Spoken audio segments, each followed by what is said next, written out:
భారత్ చైనాల్ని నరకం అనుకుని ఆ దేశాలను వదిలేసి 9వ నెల గర్భంతో ఉన్నోళ్ళు కూడా అమెరికాకు వచ్చి ఆ పైన ఇక్కడ బిడ్డలను కానీ ఇక్కడ పౌరసత్వాలు పొందేస్తున్నారు.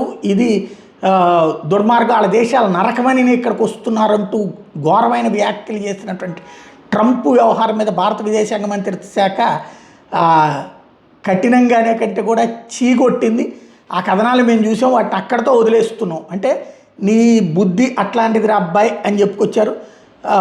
మనం చైనా వాళ్ళకి మళ్ళీ ఏం బిక్కుంటావు పీక్కో అనలేదు.